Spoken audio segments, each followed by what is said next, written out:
Bom, pessoal, agora nós vamos dar sequência a nossos estudos e nós vamos falar um pouco sobre a situação não estacionária. Até agora, em todas as situações que eu tratei, nós admitimos que o gradiente de temperatura, né? Como eu tinha falado para vocês, o gradiente de temperatura dt dx ao longo da direção x, né, pessoal? Ele era constante com o tempo, né? Ele era constante. Com isso, nós resolvemos a equação de Fourier para superfícies planas e fizemos a equação de Fourier para superfícies cilíndricas também, não foi isso?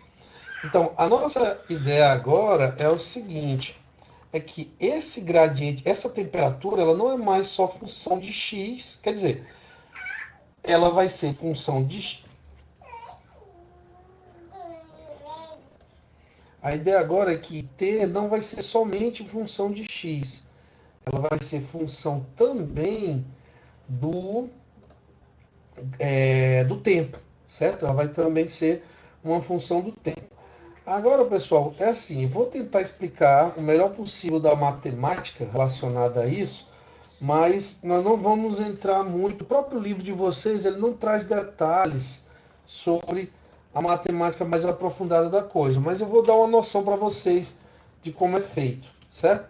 Então, a nossa temperatura, ela vai ser função do direção x e do tempo, que eu vou simbolizar com tzinho minúsculo, certo? Com tzinho minúsculo. Então, qual é a ideia aqui? Qual é a ideia?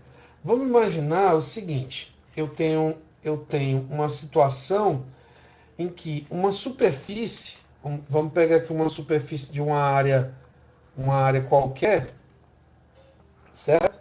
Você tem aqui a superfície de uma área qualquer.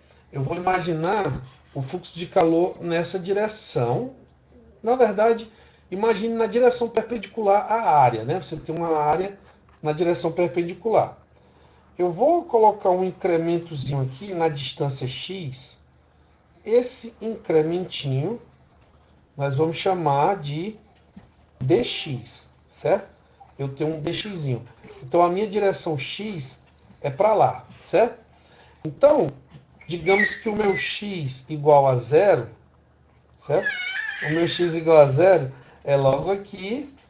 E bem aqui, nesse ponto, eu tenho o meu x igual a um valor x qualquer, né? Bem aqui nesse ponto, eu tenho o meu x. Nesse outro ponto aqui, obviamente, eu tenho o meu x mais dx, certo? Eu tenho o meu x mais dx. Então, veja só. Vamos supor que esse corpo aqui, esse material, ele tenha na perpendicular, ele tenha uma área A, certo? Bom, então o corpo ele tem na perpendicular do que nós estamos vendo aqui, ele tem uma área A, certo? E esse material ele inicia numa temperatura TA, certo? Ele inicia numa temperatura TA. Essa temperatura TA tem esse determinado valor aqui. Imagine que aqui é como se fosse um eixo de temperatura, né? Aqui na ordenada, certo? Então eu tenho o X, tenho o meu material aqui e tenho o valor de TA aqui na ordenada, certo? O que acontece? Quando você coloca esse corpo, vamos supor, sob aquecimento, nós vamos imaginar o seguinte, que rapidamente as superfícies dele alcançam um valor TS, certo? Um valor de temperatura TS. Ou seja, bem aqui no x igual a zero e bem aqui num x que eu vou chamar de 2S, por quê? Porque bem no meio eu vou imaginar que quando eu caminho de zero até a metade desse material, eu estou exatamente num valor chamado S, certo? Num valor S. É bem no meio. Então, ele é dividido em S e S. Então, X ele vai ficar aqui exatamente em 2S, certo? Esse X aqui. Então, TS, eu tenho uma condição aqui, que em X igual a zero eu tenho TS, certo? A temperatura TS, que é a temperatura que a superfície alcançou quando ela recebeu um certo aquecimento, certo? Sendo que TA era a temperatura inicial, esse TS aqui também é a temperatura em X igual a 2S, certo? Então, veja só, essa temperatura, obviamente, ela é mais alta do que TA, porque ele sofreu um aquecimento. Então, ao longo do... Quando eu ando na superfície aqui, nessa parte, o que, que vai acontecer? Esse corpo, ele vai ter uma temperatura menor do que TS, mas ele está, ao longo do tempo, ele está aquecendo. Bom, pessoal, continuando aqui. Então, se a gente observar aqui, eu fiz um desenho aqui, tentei fazer o melhor possível aqui nessa linha verde que vocês estão observando. Eu estou tentando mostrar num determinado ponto, desculpa, num determinado momento, num determinado instante, como fica o comportamento da temperatura. Lembre-se que esse material, ele iniciou na temperatura TA, certo? Ele iniciou na temperatura TA, portanto, ele não pode aquecer mais do que TA. Ele não pode aquecer mais do que TA. Então, se você coloca um material num banho quente, ele está a 25 graus Celsius, você coloca no banho a 500, ele não vai poder, ele não vai poder esfriar mais do que 25 graus. Ele vai estar de 25 graus até acima, né? Então, ele vai poder chegar até 500, que é aqui da superfície que imediatamente entrou em contato com esse banho. Então, ele pode ir no máximo até 500. Então, o que a gente vai observar? Que ao longo do caminho aqui, de 0 até 2S, né? ou melhor dizendo, de 0 até o meio S, e de 2S até o meio, né? Então, aquecendo desse lado e desse lado, o que, que vai acontecer? A temperatura ela está ligeiramente menor, mais próximo da superfície, e aí ela vai caindo até o meio, ela é menor no meio. Do outro lado também a temperatura é ligeiramente menor, perto da superfície, e vai caindo até o meio. Então, se a gente tem uma paralisada aqui num determinado momento e focar no que acontece nessa capinha DX aqui, certo? A gente pode fazer um balanço, uma espécie de balanço de energia, ver quanto de calor está sendo absorvido nessa capinha aqui, que ela tem uma largura infinitesimal, e a gente pode imaginar, né, a dependência com o tempo, porque essa absorção de calor vai depender do tempo. Então, para a gente ver mais ou menos como a derivada da temperatura varia ao longo desse X, né, dessa direção, a gente vai lançar mão aqui de uma série de Taylor, né, de uma matemáticazinha que eu vou explicar para vocês rapidamente aqui. Imagine o seguinte, quando eu quero fazer uma aproximação de uma função, né, vamos supor que eu tenho uma função, eu não vou nem usar x para não confundir, mas vamos supor que eu tenho aqui P de y, certo? Eu tenho uma função, eu quero saber a relação, a forma funcional de P de y. Mas eu não tenho conhecimentos sobre em todo o domínio, né? O que eu conheço, vamos supor, é um valor da função num ponto A, certo? Quando y é igual a A, eu conheço um valor da função e eu conheço as derivadas nesse ponto A. Isso supondo que a função é derivável nesse ponto A e que ela tem um certo domínio, tá? Então, eu conheço o valor da derivada nesse ponto A. Então, eu posso dizer que a função em relação a y, a função P de y, ela é o valor da função em A mais a derivada da função em A vezes y menos A mais a derivada segunda da função em A, né? Desculpa, o valor da derivada segunda em A vezes y menos A ao quadrado dividido por 2 fatorial, mais, e aí por aí vai, o valor da derivada no ponto A, a derivada terceira, vezes y menos A ao cubo sobre 3 fatorial. E por aí vai, né, pessoal? Por aí vai. Eu posso ter uma aproximação para a minha forma funcional de y, conhecendo o valor da função num ponto, que aqui no caso eu chamei de a, e conhecendo os valores das derivadas nesse ponto. Então, eu tenho uma excelente aproximação para essa função. É claro que eu tenho alguns requisitos matemáticos aí.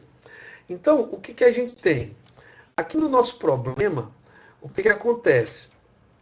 No ponto X, bom, só voltando um pouquinho, pessoal, antes de falar do nosso problema aqui, eu coloquei P, mas vocês devem estar mais acostumados a ver isso aqui como F, né? Desculpa, não sei o que foi que aconteceu na minha cabeça aqui. Então, F de Y, certo? F de Y, ela vai ser uma aproximação F de A mais a derivada primeira em A, vezes Y menos A, mais F, a derivada segunda em A, vezes Y menos A ao quadrado, dividido por 2 fatorial, mais F, 3 linhas de A, Y menos A ao cubo sobre 3 fatorial. E por aí vai. Então, essa é a série de Taylor, né? Então, no nosso problema aqui, vamos agora colocar para o nosso problema. Pessoal, aqui eu só coloquei em F, que é o que a gente está mais acostumado a ver, tá? Para o nosso problema aqui, o que a gente tem? A gente tem o seguinte, no ponto X, certo? No ponto X, a minha função, certo? O meu F de X, ele é, ou melhor, pessoal, eu vou chamar de, para não confundir, certo? Para não confundir, eu vou chamar isso aqui de A, e aqui seria A mais DA, tá, pessoal? Só para não confundir com as nossas simbologias aqui. Então, no ponto A, eu teria o meu F de A, certo? O meu F de A. E esse meu F de A, nesse ponto, ele é um certo valor de derivada de T em função da direção X, certo? Então, no ponto A, eu tenho dρ T, dρ X, ok? Essa é a derivada da temperatura na direção X por um determinado instante. Eu estou usando derivada parcial, por quê? Porque exatamente essa derivada, essa temperatura, ela depende da direção X e depende do tempo, né? Depende do instante. Então, olha só, eu tenho essa F de A, né? O que seria a minha F' de A? Seria a derivada de F de A. Então, eu derivaria com relação a X, F de A. Ou seja, F' de A é a derivada de dρ T, dρ X. Ou seja, F' de A é dρ T do... Desculpa. É a derivada segunda com relação a x, né? É a derivada segunda. Deixa eu melhorar isso aqui, pessoal. Então, eu tenho a minha derivada segunda. Desculpa. Difícil um pouco escrever. Derivada segunda de t com relação a x. Ok. Agora, quem é a minha f de... Quem é a minha f de x? Né? Quem é que vai ser a minha função f de x? Vai ser f de a mais f' de a vezes x menos a mais, separar aqui, mais f 2' de a vezes x menos a ao quadrado sobre 2 fatorial. Certo? E por aí vai. E por aí vai. Aí o que acontece? O que acontece? Se eu quero essa forma funcional e conheço f de a, f' de a, então eu escrevo a forma funcional, né? Então, quem vai ser o meu f de x? Ele vai ser dρ T, dρ x, que é o f de a, mais dρ 2T, dρ x2, que é f' de a, vezes x menos a. Certo? X menos a. Mas, aqui, se eu fosse fazer, seria a derivada terceira. Por um motivo que a gente vai ver daqui a pouco, que a gente vai ter um infinitesimal elevado ao quadrado e esse termo vai ser desprezível, eu nem vou continuar não aqui, certo? Por quê? Porque o meu interesse agora é saber quando x, né? Eu já sei que quando x é igual a A, eu tenho dρ t, dρ x. A minha função é isso, né? Agora, quando x é igual a A mais dA, o infinitésimo, o que eu vou ter? F de A mais dA vai ser dρ t, dρ x, mais dρ 2t, dρ x, e eu só vou substituir aqui, ó, x, A mais dA, menos A. A corta com A, e aí o que vai acontecer? O que vai acontecer? Isso aqui vai ficar que F de A mais dA é igual a dρ t, dρ x, mais dρ 2t, dρ x2, vezes dA. Por que eu outro termo? Porque o outro termo ia ficar assim, ó, dρ 3t de dρ x3, aí aqui ia ficar A mais dA menos A ao cubo, desculpa, ao quadrado, né? Ao quadrado, dividido por 2. Só que A corta com A, esse infinitésimo ao quadrado, ele fica muito menor ainda. Esse termo ele é desprezível, certo? Eu posso zerar aqui e fazer uma aproximação só na primeira derivada, certo? Então, o que é que eu tenho agora trazendo para o nosso problema? Eu tenho o seguinte, no ponto, lá, lembra que eu chamei de A, né? Mas para a gente o ponto é x, certo? Eu tenho uma derivada de t com relação a x. E no ponto x mais dx, certo? O que é que eu tenho? Eu tenho dρ t, dρ x, mais dρ 2t, dρ x2, dx, que agora eu não estou usando mais A, né? Então, essa é o meu gradiente de temperatura no ponto x, e esse é meu gradiente de temperatura no ponto x mais dx. Observe que ele tem esse incremento aqui, essa mudança, certo? Como é que a gente vai trazer isso para uma questão temporal? A gente vai fazer o seguinte, certo? A gente vai imaginar uma coisa. Esse material, esse corpo, nessa faixazinha que eu disse, que eu coloquei dx, ele tem um volume, certo? Ele tem um volume. Então, quem é esse volume? É a área vezes o dx, né? Então, no volume, certo, pessoal? No volume de V igual a área vezes o dx, o que acontece? Bom, pessoal, então é o seguinte, só desculpa aqui o corte no vídeo, que eu tinha esquecido aqui o seguinte. Então, no volume dV, né, que eu tinha colocado só V, mas isso aqui no volume dV, o que vai acontecer?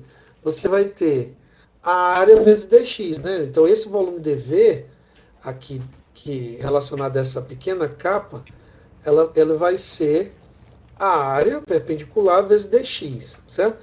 Então, o que nós estamos interessados agora? Nós estamos interessados no fluxo de calor que entra nessa capa, vai entrar em x. Então, fluxo de calor que entra, certo? E o fluxo de calor que sai. Então, pela equação de Fourier, a gente lembra que Q é igual a menos... Q é igual... Desculpa, pessoal. Ctrl Z. Q é igual a menos K vezes A dt dx, não é isso? Então, a gente tinha aqui a força diretora, né? Então, a gente tinha o sinal menos, a condutividade, a área. Esse é o nosso fluxo de calor, ok? Então, o que acontece? Em x, a gente tem esse fluxo de calor, ele vai ser exatamente menos K vezes a área, vezes dρ t, dρ x, que é o nosso gradiente de temperatura naquele ponto, certo? Como eu estou interessado em calor, não no fluxo líquido, o que acontece? A gente sabe que o calor, ele é dQ dt, né, pessoal? Então, esse aqui o fluxo de calor, né, que é uma quantidade aqui de fluxo, ele vai ser o calor pelo tempo. Então, aqui vai aparecer um dt, porque eu estou interessado no calor que vai ser absorvido por aquele volumezinho ali relativo a dx. Então, o fluxo de calor que sai, ele vai ser, né, menos K vezes A, só que agora o gradiente de temperatura no ponto dx, que é o que está saindo em dx, ele vai ser dρt, dρx mais dρ2t, dρx2, dx, não é isso? Que é o nosso gradiente de temperatura. Desculpa, esse dx multiplica só aqui, né? Vezes dx, que é o nosso gradiente de temperatura. Mais uma vez, como eu estou interessado no calor e não na parte do fluxo, eu vou multiplicar aqui por um dtzinho, né? Que é a derivadazinha no tempo, certo? Derivada no tempo. Então, acontece o seguinte, o que vai ser o acúmulo, né? O que vai ser o acúmulo? Vai ser o que entra menos o que sai naquele volume, certo? Naquele volume dV. Então, o que entra vai ser menos, né? Menos Ka dρt, dρx, dt, certo? E o que sai, né? Menos, vai ser o quê? Menos Ka dρt, dρx mais dρ2t, dρx2, dx, tudo isso vezes dt, certo? Se você observar, isso é igual, né? Porque menos e menos vai dar mais, né, pessoal? É igual a isso aqui. Ok? Então, o que vai acontecer? Quando eu fizer a conta, menos, esse menos aqui multiplica isso, esse menos multiplica isso aqui, e vai cortar esse com essa parte, né? E o que vai sobrar? Menos com menos vai dar mais, vezes esse mais aqui, vai sobrar o quê? Que o acúmulo, ele vai depender do tempo da seguinte maneira. dρ2t, dρx2, dx, dt. Então, esse vai ser o meu acúmulo, né? Esse vai ser o meu acúmulo. dx, dt.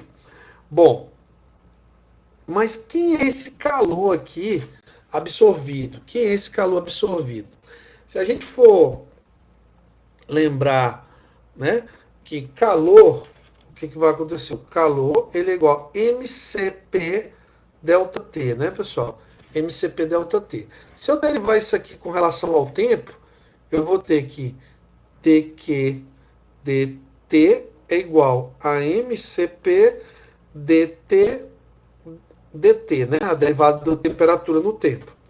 Agora, a massa é a massa específica vezes o volume, né? O nosso volume é um dVzinho. Ou seja, a massa é a massa específica vezes a área vezes o nosso dx.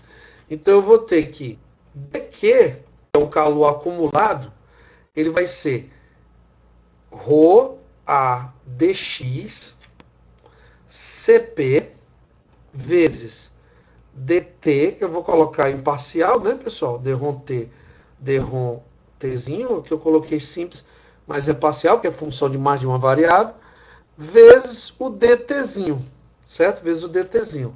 Então, esse é o calor acumulado, digamos assim, a gente já tem do conhecimento físico, né? Massa vezes o calor específico, vezes a variação de temperatura. Então, o que eu vou fazer agora? Agora, eu vou igualar, né?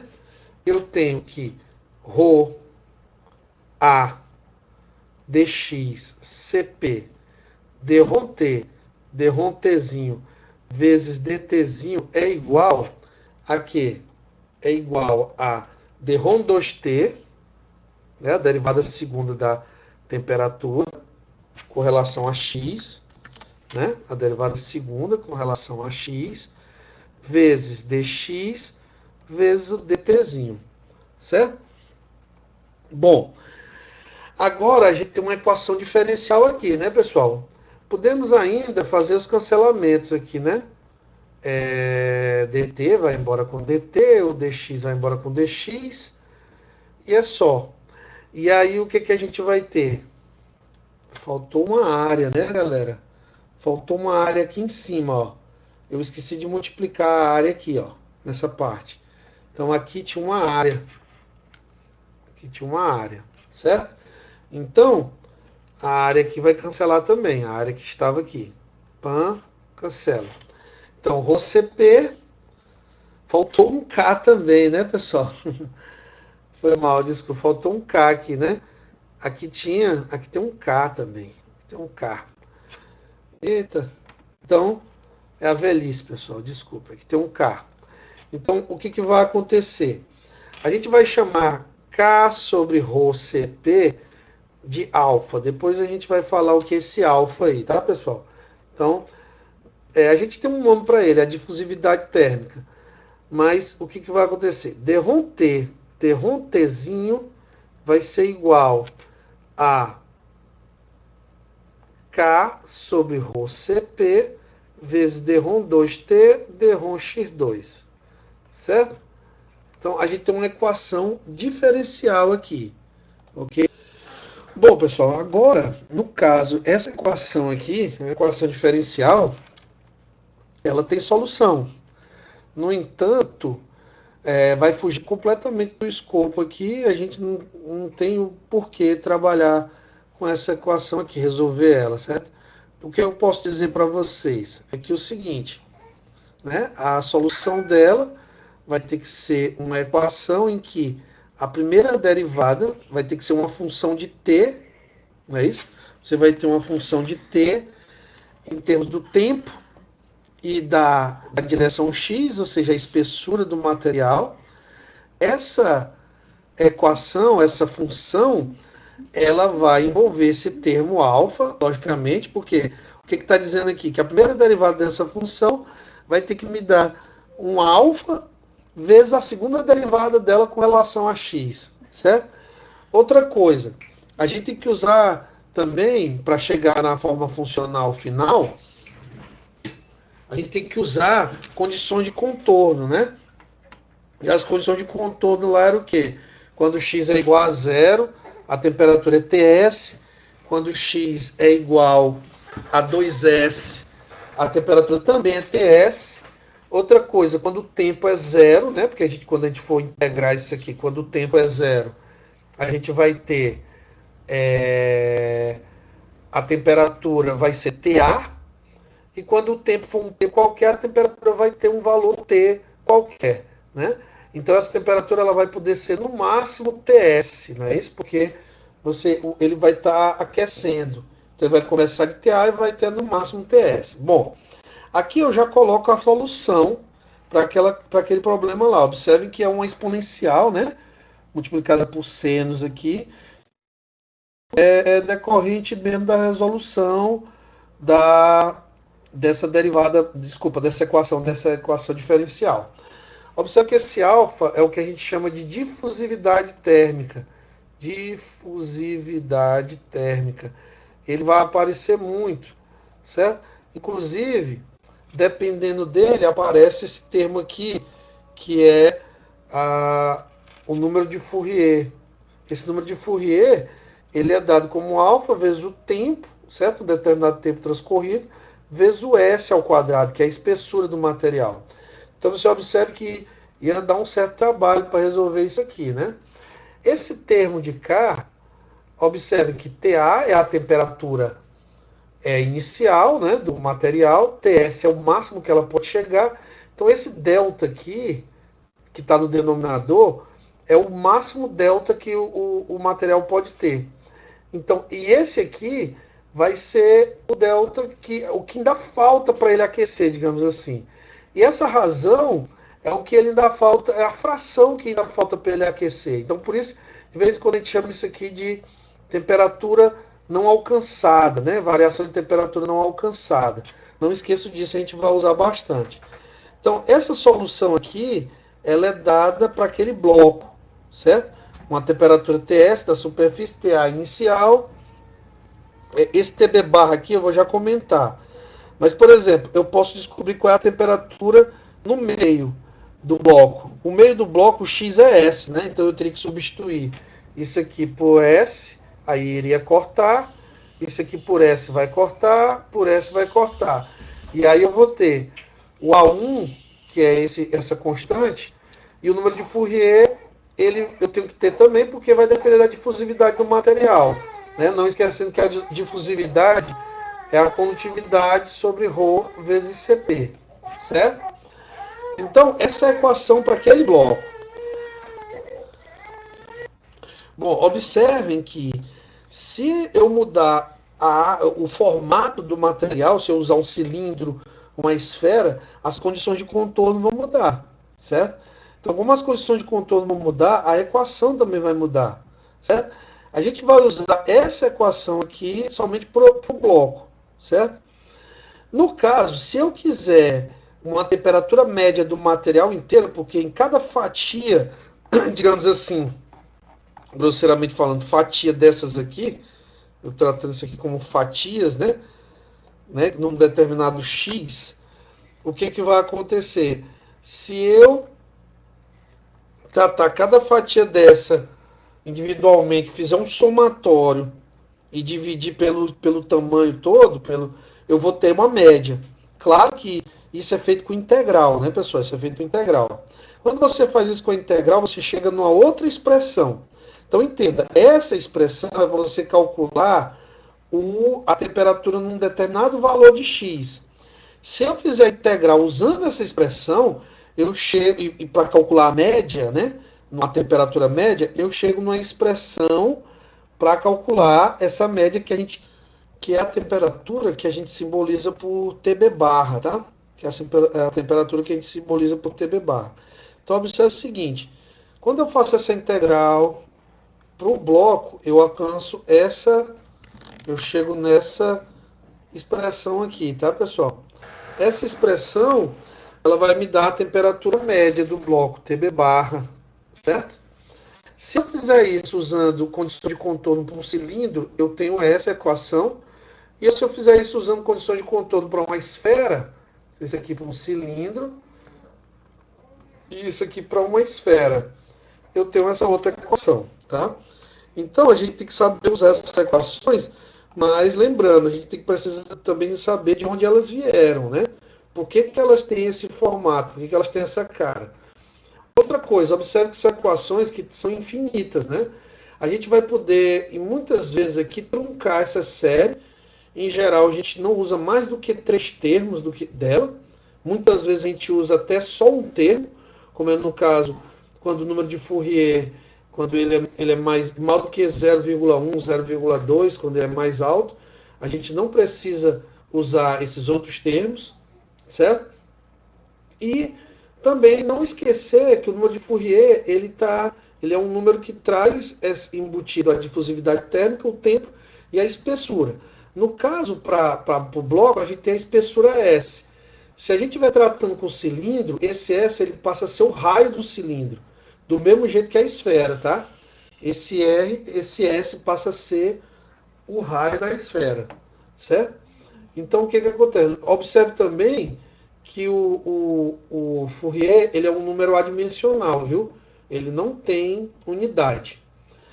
Bom, a gente precisa agora fazer questões sobre isso aqui para poder aplicar essas equações, né? Identificando lá qual é a forma geométrica do material, ok?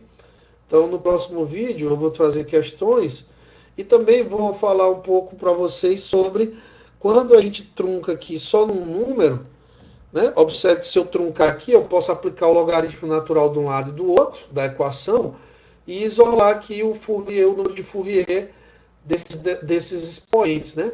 Uma vez que eu isolo o número de Fourier desses expoentes, eu posso isolar o tempo para alcançar uma certa razão dessas temperaturas aqui. Só mais uma coisa também. O que é muito útil para a gente é a representação gráfica disso aqui.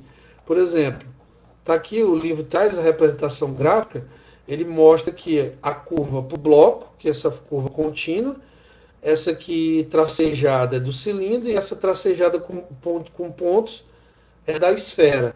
Então você observa que para um número de Fourier muito pequeno, ó, eles são semelhantes, né? À medida que o Fourier vai aumentando, a diferença entre essas equações vai aumentando, certo? E o Fourier, na verdade, esse gráfico aqui, ele está mostrando para essas equações de TB barra, certo? Então essas equações são muito úteis, porque eu posso calcular o Fourier, vir aqui no gráfico e saber quanto é essa razão aqui. Sabendo essa razão, eu posso calcular, sabendo TSTA, posso calcular TB barra ou uma outra combinação aí de temperaturas, né? Bom, então a gente tem que saber aplicar, certo?